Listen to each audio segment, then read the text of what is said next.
Terima kasih kepada guru-guru saya di belakang, juga teman sejawat saya Dr. Sandro Hana. Terima kasih juga kepada seluruh peserta WS Inet kita yang pertama ya, dokter anak maupun dokter konsultan yang ikut acara ini atas partisipasinya. Jadi ini materi keempat. Nah setelah ini nanti mungkin ada praktek di depan ya. Jadi ini sebenarnya tentang ekokardiografi kuantitatif. Jadi sebenarnya ini Nyun Sewu ini slide-nya dari ketua panitia kita pada hari ini, Dr. Dialis ya. Jadi saya menyampaikan. Mungkin dari pengalaman kemarin praktek, sekilas sebelum masuk ke slide ya. Teman-teman itu masih terus terang waktu fellow saya dulu hanya memegang probe itu 3 bulan. Hanya senior itu saya megang probe itu 3 bulan. Gimana cara pegang probe itu? Karena kemarin saya lihat banyak yang ternyata tidak bisa gitu, belum biasa. Jadi pegang probe itu ada yang begini ya, ada yang begini, ada yang macam-macam. Jadi sebenarnya kalau pegang probe itu baik kanan ataupun kiri, itu jari kelingkingnya itu harus di dada pasien untuk menahan. Jadi dia sebagai sebagai penguat gitu, supaya kita pada saat nempelkan probe-nya itu tidak terlalu keras ke dada pasien. Coba kalau kita begini kan pasti pengennya kenceng ya, tapi kalau ada kelingkingnya yang nahan pasti akan ini. Karena anak sangat sensitif, jadi apalagi kalau baby kita harus delicate, harus lembut gitu ya. Jadi itu sekilas aja dari pengalaman yang grup kemarin ya. Nanti diajarin nanti. Baik. Jadi tujuan kita pada ekokardiografi kuantitatif yaitu supaya dapat mengukur fungsi sistolik left ventricle, kemudian right ventricle, dan mengukur tekanan sistolik arteri pulmonaris. Jadi sebenarnya ekokardiografi kuantitatif ini sebenarnya next level gitu ya. Jadi yang sudah disampaikan oleh teman-teman saya, dokter-dokter sebelumnya, itu tuh sebenarnya yang harus dikuatkan terlebih dahulu, baru nanti bisa melakukan ekokardiografi kuantitatif dengan baik. Karena pada saat kita mengukur, itu kita harus mempertahankan posisi. Kalau kita tidak mempertahankan posisi, pasti nanti ukurannya nggak benar. Intinya seperti itu ya. Baik. Slide selanjutnya. Nah, ini bisa dilihat ya. Tadi udah sekilas Dokter Rizky, kemudian Dokter Repi, Dokter Indah juga udah menyampaikan posisinya kira-kira ini yang kita lakukan nanti gitu. 5 posisi dasar ini ya, subkostal, subsipoid, kemudian apikal ya, kira-kira di linea media parasternal ya. Markernya di mana itu juga nanti harus diperhatikan. Marker itu nanti ada tandanya. Tadi Dokter Rizky sudah sampaikan ya. Kalau kewalik ya gambarnya kewalik. Gitu ya. Kalau ini markernya harusnya di jam 3 untuk melihat situs ya. Kalau ini untuk melihat 4 chamber atau 5 chamber itu markernya harus sekitar jam 1, jam 2 nih, sekitar situ ya. Jadi tekanan. Nanti kalau posisi right parasternal ini kalau yang biasa di invert gitu ya. Kalau tadi udah disampaikan kalau Prof Mul sukanya kalau 4 chamber kita nanti di invert dulu gitu supaya gambarannya pada saat di sini kita melihat di bawah itu left ventricle ya, di atas left atrium gitu. Nah, pada saat kita mau melakukan right parasternal atau long axis, nah itu harus di-invert dulu gitu supaya nanti gambarannya terlihat benar. Nah, kalau seperti ini yang satunya di left parasternal, kemudian satunya di suprasternal notch. Jadi tarik lengkung jeglong gitu ya, jeglong di persis di bawah di atas suprasternal. Ya. Lanjut.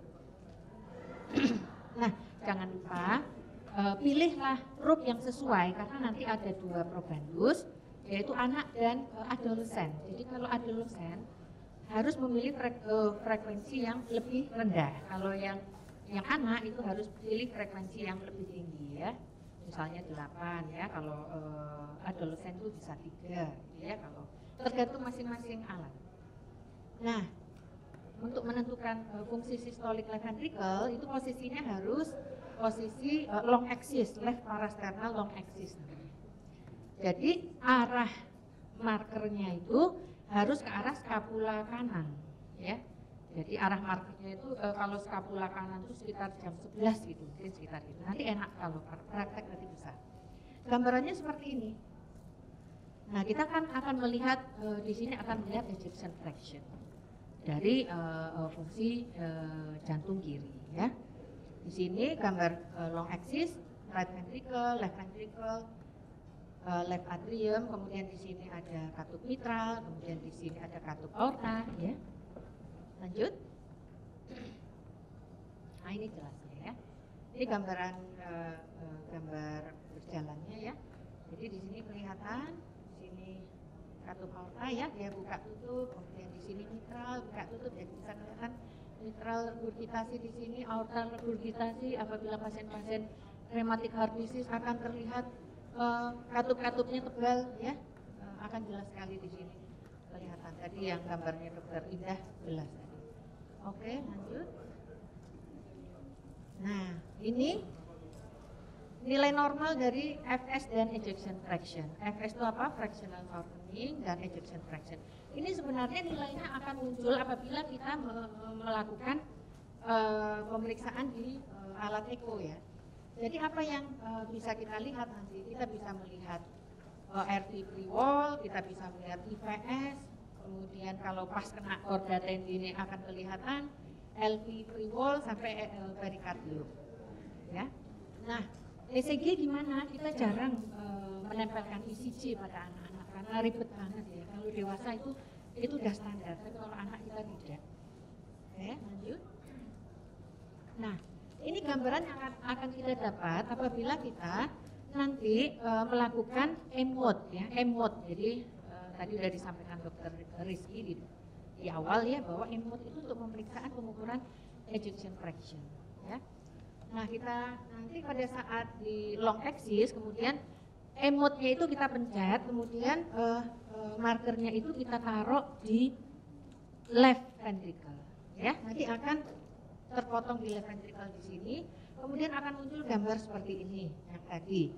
Ada RV free wall, ada IVS, ada LV free wall ya, sampai ke perikardium ya. Ini yang kita nanti hitung gitu. Ini diastol, ini sistol ya. Jadi semakin dia ini gambarnya tidak, kontraksinya tidak baik antara sistol diastol, jadi misalnya gambarnya cuma lurus aja gitu, itu berarti kontraksinya jelek. Itu jadi secara kasat mata aja kita udah bisa lihat. Kadang-kadang saya itu ngitung ejection fraction pada anak itu kalau enggak perlu banget enggak saya hitung gitu. Karena secara kasat mata kita udah lihat itu kontraksinya apik. Memang jarang selain pada kasus-kasus kardiomiopati, heart failure yang berat itu jarang kontraksinya jelek pada anak. Lanjut. Nah, ini posisi short axis, left parasternal short axis ya. Di sini left atrium, kemudian right atrium, tricuspid valve, RVOT, dan pulmonary valve di sini. Nah, mercy-nya di sini ya, aortic valve-nya. Jadi gambaran skemanya seperti ini. Nah, posisinya di mana? Ini di sini. Di superior. Nanti kita bisa motong lagi di mid ya. Kemudian kita bisa motong lagi nanti di inferior, gambarnya pun akan berbeda. Lanjut. Nah, ini contohnya. Kalau kita potong di sini, jadi setelah short axis itu yang superior, kita agak turunkan sedikit, posisi lainnya tetap sama, itu akan gambarnya seperti ini ya. Ini untuk melihat apa? Untuk biasanya melihat mitral valve ya. Lanjut. Nah, kalau inferior gimana? Kita turunin lagi, akan kelihatan papillary muscle-nya. Nah, kita kalau mau cek ejection fraction di sini bisa aja nanti M-mode-nya, markernya kita taruh persis di tengah ini. Nanti akan keluar juga ejection fraction ya. Lanjut. Lanjut. Nah, ini contoh bergeraknya ya. Ini mercy-nya ya. Ya. Nah, ini yang kedua ya, yang kedua ini yang mid ya. Yang mid. Nah, ini yang inferior ya. Ini papillary muscle-nya. Nanti kita coba pada saat praktek. Lanjut.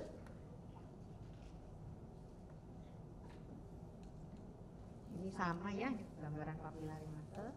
Oke. Lanjut. Nah, ini untuk menentukan fungsi sistolik ventricle kanan. dengan TAPSE namanya. TAPSE tricuspid annular plane systolic excursion.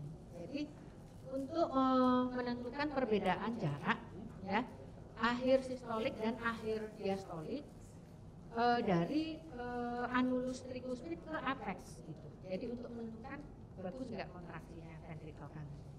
Ini lebih gampang ya. Nanti kita markernya pada saat four chamber view yang di transtorakal itu four chamber view, nanti tinggal marker di emode diarahkan ke annulus tricuspid yang lateral. Taruh di situ nanti akan keluar gambar seperti ini. Nanti kita tinggal ukur, kita tempatkan distance ya, kalau alatnya macam-macam, ada yang tulisannya distance untuk mengukur diameter. Kita taruh di sini, satu kita enter ya. Kemudian nanti kita tinggal ke atas, kira-kira di atas ini itu kita enter lagi. Ya, nanti akan dapat nilainya dalam senti atau dalam milimeter. Ya. Oke, lanjut. Mohon izin dokter, Ya. untuk waktu tinggal 3 menit. 3 menit, baik. Baik, oke. Ini sama dengan tadi ya gambarannya, sama lah. Lanjut. Ini sama ya, ini untuk melihat tadi TAPSE ya, TAPSE atau fungsi sistolik ventricle kanan. Lanjut. Nah, ini untuk melihat pH. Jadi kita bisa mengetahui pasien itu pH atau tidak bagaimana dengan melihat langsung aja four chamber view. Four chamber view kita lihat kalau ada darah keluar dari tricuspid yang ke atas, ke arah atas, ini warnanya seperti ini. Nah, ini pasti ada pH. Nah, kita tinggal taruh aja nanti marker di tengah sini, kemudian kita continuous wave, ada tombol CW itu langsung kita pencet gitu. Nanti akan muncul gambaran seperti ini, ya. Kenapa ke bawah? Ya karena ini ya kita di atas, ya. Jadi dia munculnya bawah itu artinya menjauhi. Kalau kita bilang ini slope, ya. Jadi kita carilah slope yang bagus. Kalau slope itu belum terbentuk bagus seperti ini, artinya kurang cantik gambarnya. Ya, kadang-kadang ya ada angel banget, kadang-kadang saya cuma dapat garis gitu, ya wes garisnya itu saya ambil gitu. Kalau angel banget gitu ya, tapi kalau bisa gambarkan cantik begini, anaknya diem tenang, mestinya bisa gambarin slope yang bagus, kita ambil yang paling tinggi atau paling dalam istilahnya ya. Nah, oke, lanjut. Oh, sudah selesai. Alhamdulillah, terima kasih.